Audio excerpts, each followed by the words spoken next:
Hello guys, आणि आज मी बनवणार आहे पनीर रिझालिया। तर त्याच्यासाठी मी इथे घेतलेलं आहे मिक्सरच्या भांड्यात काजू, आगार आगार पावडर, धनिया हे छोटे छोटे जे असतात ते त्याला काय बोलतात, धनियाच बोलतात आय गेस, आणि जिरं ते घेतलेलं आहे। आणि इथे मी बनवलेला आहे हा कांद्याचा पेस्ट, असा बारीक मिक्सरमध्ये करून घ्यायचा आणि याची मी पेस्ट बनवून घेते।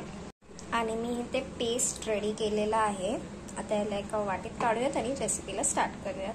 त्यानंतर मी इथे पनीर घेतलेलं आहे आणि त्याच्यात टाकते मी इथे थोडंसं दही, आणि त्यानंतर इथे मी अद्रक लसूण पेस्ट टाकते। नंतर घालूयात इथे ब्लॅक पेपर आणि 1 चमचा मीठ, थोडंसंच टाकते कारण की भाजीत पण टाकणार। त्यानंतर इथे मस्त याला मिक्स करून घेतलेलं आहे आता।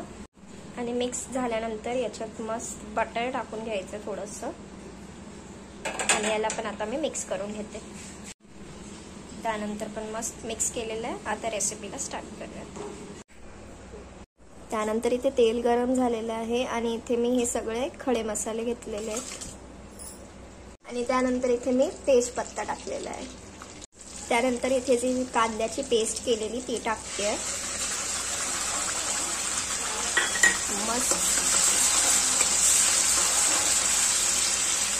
त्या कांद्याला थोडंसं होऊ देऊयात, आणि त्यानंतर ती काजूची पेस्ट केलेली ती टाकून घेऊयात, मिक्स करून घेते। आता थोड्या वेळ होऊ द्यायचं कांद्याला पण आणि काजूला ते पेस्ट पण, काजूचा जो पेस्ट पण होऊ द्यायचा।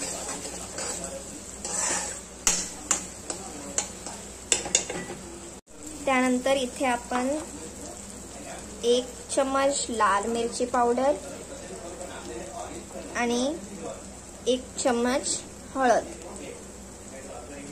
आणि हे अर्धा चम्मच गरम मसाला, आणि हा कांदा लसूण मसाला आहे थोडासा, आणि याला मिक्स करून घेऊयात।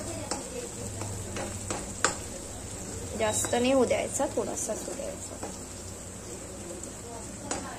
मिक्स करून घेते। त्यानंतर इथे मी टाकून घेते आपलं मॅरिनेटेड पनीर,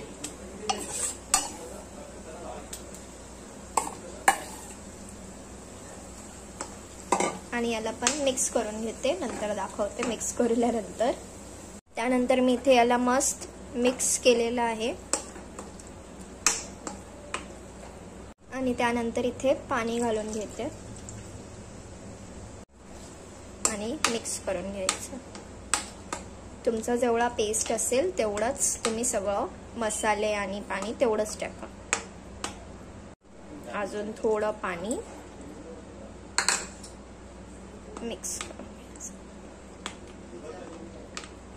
आणि इथे थोडंसं स्वादानुसार मीठ घालायचं। त्यानंतर याला वाफेवर होऊ देऊयात 15-20 मिनिटं तरी, आणि हा विसरलीच, लो फ्लेमवर। त्यानंतर इथे भाजी रेडी, आणि याला एन्जॉय करा भात नाही तर चपाती सोबत।